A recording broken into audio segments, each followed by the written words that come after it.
kanë janë brum, janë gjak për dezinformues. Ata këto veprime i thonë që synimi kryesor është me i largu serbët prej institucioneve, Rashiqin që u përmend. Ata vazhdimisht i referohen kandidati i vetëvendosjes. Dezinformata ruse është e sofistikuar. Në titull u lidh që drënjëm po FSK-ja mobilizohet. Në ndërkohë FSK-ja dul që ka pas një trajnim të zakonshëm. Na duhet me kuptu që shtetet, partitë politike bojnë kanë njerë deklarime politike, kanë njerë i bojnë disa veprime politike që synojnë me arrit një qëllim, një rezultat në zgjedhje ose diçka. Mirë po, gjithmonë duhet me pas parasysh që çdo qëllime, çdo veprime, kanë njerë janë brum, janë gjak për dezinformues, sepse ata e marrin to dhe e multiplifikojnë dhe e rishpërndajnë. Për shembull, po i përmeni 2 raste specifike. Na kemi pa kohët fundit një tentativë televizës vetëvendose për mos me certifiku listën serbe dhe po ashtu e kemi pa një veprim të KQZ-s mos me certifiku disa gazetarë. Këtu kanë qenë disa veprime, këta mujnë me thonë politike, i kanë arsyet e veta, dikush mundet me thonë me kundërshtu, pra nuk po i diskutoj ka e aspekt. Mirë po, qysh janë shfrytzu këto? Nëse hynë në Pravda, në bazë analizës tonë, monitorimin tonë, këto kanë qenë disa prej, nëse mujnë me thonë ashtu, brumi kryesor i dezinformatave që ata e kanë shpërndar. Sepse duke e marrë një veprim politik, ata kthehen dhe tentojnë me shpërndar narrativen kryesore të tyre. Për shembull, ata këto veprime i thonë që synimi kryesor është me i largu serbët prej institucioneve. Synimi kryesor është mos me leju serbët me marrë pjesë në institucione, sepse ata vetëm listën serbe shohin serbe.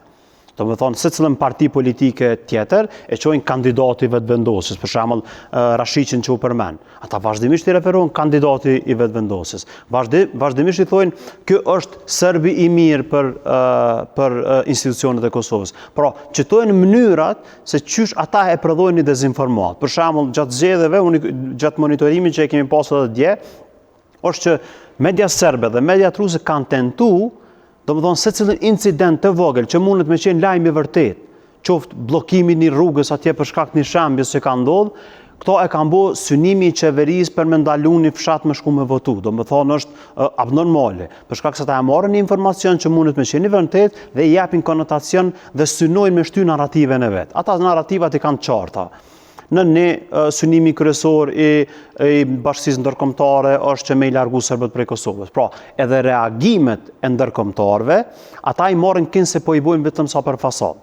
Qoftë reagimin e ambasadës britanike që ka qenë mirë, e përmend ambasadën, duhet ta rikujtu një moment, Visar, kur u lansu projekti i dezinformimit nga ambasada angleze, ambasadori anglez kallëzoj qysh në Angli, që atje ku e kanë integritetin e informacionit shumë matë nalë, sepse i kanë matë shkollum njerëzit në për media, ka qarkullu, a e përmeni rastin që ka qarkullu parulla e shtypun në autobus, e cila thëjke 300 milion funta çdo vit shkojnë në BE, Bashkimi Evropian, vend se me shku në sistemin tonë shëndetësor.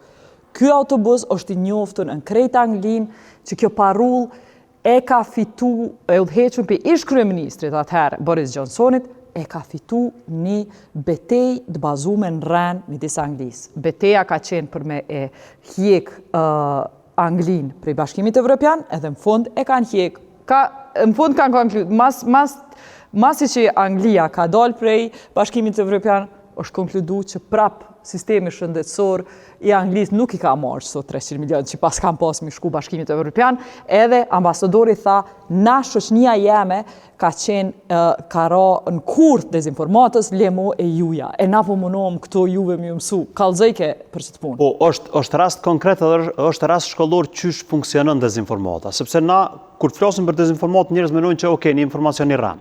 Cilën na ketë shumë që është i rran edhe në rregull. Gjysa popullatës mundin me kuptu, gjysa jo.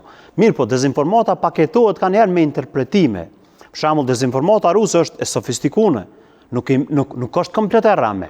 Thjesht janë 2 momente të caktuara që kanë ndodhur në realitet dhe interpretohen pastaj në mënyra tjera, sikur rasti konkret. Pra, nashti ka qenë vërtet që 300.000 euro kanë shkuar atje. Mirë po, ndërlidhshmëria e situatës A dhe B, që kjo e prodhon informacionin e rënd. Për shembull, ka qenë e patëm sfundi një rast 2 ngjarje që kishin ndodhur, që edhe kanë mujt me qenë të vërteta, apo që nuk kishin lidhje njëra me tjetrën dhe ajo prodhoi informacion të rënd. Për shembull, ato që e përmeni Kreshniku. Për shembull, dron janë parë drona për territor, që janë pa dron. Tash kjo çështja e dronëve edhe mundet me qenë në time, edhe mundet me qenë ai dron i pa identifikueshëm, po në ndërkohë në titull u lidh kjo që dron janë pa, FSK-ja mobilizohet. Tash kur i thu njerëzve, janë pa 2 dron dhe FSK-ja mobilizohet, ti thu okay, po ne s'ka lufta. Sepse po mobilizimi në kupton që na jena shkuj, kena moram, jena bo gati për na sulmon dikush. Pra që kjo është ajo mënyra që shpërndohet kanë dezinformata prej 2 ngjarjeve të vërteta, në ndërkohë FSK-ja dul që ka pas një trajnim të zakonshëm.